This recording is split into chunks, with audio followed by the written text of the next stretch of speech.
Democratic officials and lawmakers are looking to blame somebody for some of their losses in the House and the failure to retake the Senate, despite, of course, favorable and lofty predictions by pollsters and pundits. And, of course, they're blaming the left. Starting with Representative Abigail Spanberger, who was a former CIA officer, and she is fighting for her life. Not in a literal sense, but her electoral life, by clinging to a 1.2% point advantage over her Republican challenger. And she's not happy about this. On Thursday, she raged during a 2-hour call as other moderates around her went down in flames. She said this, quote, "We need to not ever use the word socialist or socialism ever again," arguing that Democrats should watch Republican ads and adjust their messages accordingly. So her advice is stop talking about, actually doing things that help regular American people and watch Republican ads so that, we can agree with their framing and run away from anything that generally helps the regular American person. Oh, okay. Oh, well, that's interesting. Now, she wasn't the only one to say something ridiculous like this. You also had House Majority Whip Jim Clyburn. Clyburn also warned that, quote, "If we're going to run on Medicare for all, defund the police, socialize medicine, we're not going to win." No, you're not going to get money from your donors. But how do you explain Election Day polling? This is exit polls that showed that 72% of voters favor transitioning to what they call a government-run healthcare plan. That sounds a lot like socialized medicine. That sounds a lot like Medicare for all. And yet, if we run on that, we're going to lose. We're going to lose. We have to adopt the Republican framing, and we have to say that Republicans are right about just about everything if we want to win our elections. Well, then why would they choose you? Why would they choose a Republican light over a Republican? That doesn't make any sense. But again, they all ran their campaigns as, I'm not Trump. I'm Republican light, sure, but I'm against Trump.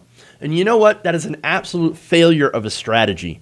And again, trying to appeal to the quote-unquote moderate Republicans as a Democrat? Well, why don't we look at how well the Lincoln Project did? Well, so the Lincoln Project, never Trump Republicans, right? Try to get people to vote for Biden. So what happened? Did it work? Did you have a massive influx of never Trump Republicans go and vote for Joe Biden? No, it turns out the share of Republican voters that went for Donald Trump increased to 93%, away from 90. So you started at 90% back in 2016. Obviously, some of that can be explained by brand new voters, things like that. But was it effective? Absolutely not. There is no such thing as a moderate Republican. They're all going to go for Republican candidates. This whole idea of trying to run your messaging to the right and running away from things that are popular, like Medicare for all, like, higher wages, like environmental concerns, environmental legislation, it's ridiculous and it does not work. It absolutely fails every single time. And here's the thing. While these moderate Democrats went down in flames, you guess who won their elections? Progressives. All of the members of the squad were reelected without a problem. You also had, in addition to the ranks, you had people like Cori Bush and Jamal Bowman. You also had DSA-backed candidates. These are the Democratic Socialists of America winning 26 out of 30 of their races. Pretty much everyone who went down was a moderate Democrat, with a couple of exceptions. And yet, for some reason, the Democratic Party wants to ignore the left, and not only ignore them, but blame them for their own failures. It's ridiculous. Look, people like Jamie Harrison had a ton of money. It still lost to Lindsey Graham. You also had Amy, for some reason I keep thinking Amy Coney Barrett. Amy McGrath, she lost to Mitch McConnell by a ton. Charles Booker probably would have had a better chance. But no, we took this money and we lit it on fire. That's what the Democratic Party did. And unfortunately, that seems to be what they're good at. Taking this money and lighting it on fire and ignoring progressive candidates that actually had a better shot and in a lot of cases did win. And there were some races that we didn't. Kara Eastman lost against Don Bacon. I wonder what would have happened had she had the support of the Democratic Party, if she had the money that Amy McGrath had, if she had the money that Jamie Harrison had. Maybe we would have seen a different outcome. Maybe we would have more seats in Congress instead of less seats. It is an absolute failure of the party. And look, the bad thing about this too is that they keep going to the framing of Republicans are right. And so again, if you keep telling people that Republicans are right as a Democrat, then you're going to turn people off from the Democratic Party, and they might as well become Republicans. Way to create a winning message there. Now, progressives obviously push back against this. Here's Rashida Tlaib. Here's what she said. Don't blame myself and others who are fighting for issues that matter to our communities. Damn. I love Rashida Tlaib, by the way. Here's Representative Pramila Jayapal saying this, quote, House Democrats, don't be quick to blame the progressive members who have been responsible for energizing these groups who will ultimately save the day for the race for the White House. And also warned that House Democrats could see even bigger losses in 2022 and 2024 if they don't engage voters motivated by ambitious progressive policy platforms. And then you had the head of the Justice Dems, Alexandra Rojas. Here's what she said. They had one job and they blew it. We need a Democratic Party that stands for something more than just being anti-Trump.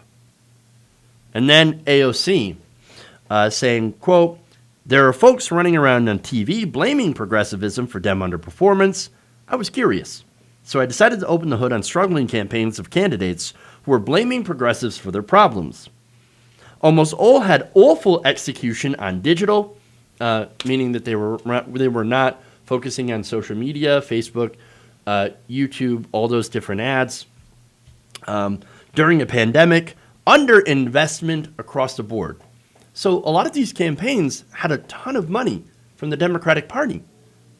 What did they spend their money on? Well, I know. Consultants. Expensive consultants and television ads. They still do not know how to use their resources to target the communities they want to target, and are unable to deliver a message that resonates with regular working people. There's the problem. Now, she says, ideology plus messaging are the spicy convos a lot of people jump to, but sometimes it's about execution and technical capacity. Finger pointing is not going to help. There's real workable and productive paths here if the party is open to us. After all, I got here by beating a Dem who outspent me 10-1, who I knew had bad polling. She's not wrong. And look, understand that sometimes a bad campaign is just a bad campaign. And you can run a bad campaign and don't be surprised if you lose. The people who won on Tuesday did run better campaigns, and I think they had better messages.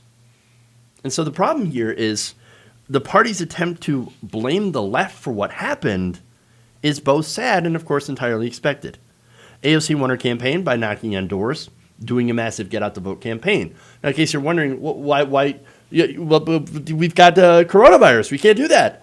Why would you say that you can go and do a get-out-the-vote operation? Because you still can. There's a way to do it safe. I mean, there are definitely ways that you can do campaigning, even in coronavirus, and make sure that everybody stays safe.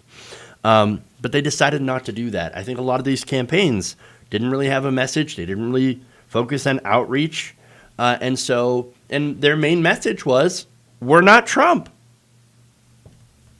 Well, you're not going to win if that's your entire message. But look, it sucks that they'll never admit to it, because it's easier to blame the other side. It's easier to punch left, as we've seen, but we know who's right. Right on policy, right on the messaging. And even though being right on messaging and policy doesn't always guarantee a win, it does help. I think it does help.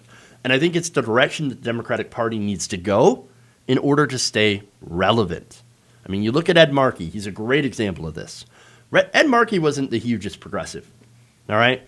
But he decided to embrace the Green New Deal, Medicare for all, and guess what? Progressives showed up for him. Progressives volunteered. They called. They knocked on doors. They phone banked. And they supported him. Most importantly, they turned out. And that's what's important. It's really simple, guys. We're your base. If you back us, we'll back you. If you fuck around, well, then you're going to find out. Real simple. All right. I'm going to take a quick break. I'm going to come back. We've got an example of a campaign that won, running on progressive values. And so we're going to do that. I'm going to tell you how this person won in a rural conservative area, a socialist. I'm going to tell you that. So stay right here. We're going to come back. More stories around the nation. If you enjoyed this video, please give us a like and share with your friends. You can subscribe and help out the channel by becoming a patron. It's patreon.com/Jeff Waldorf, or you can become a channel member as well by hitting the join button below.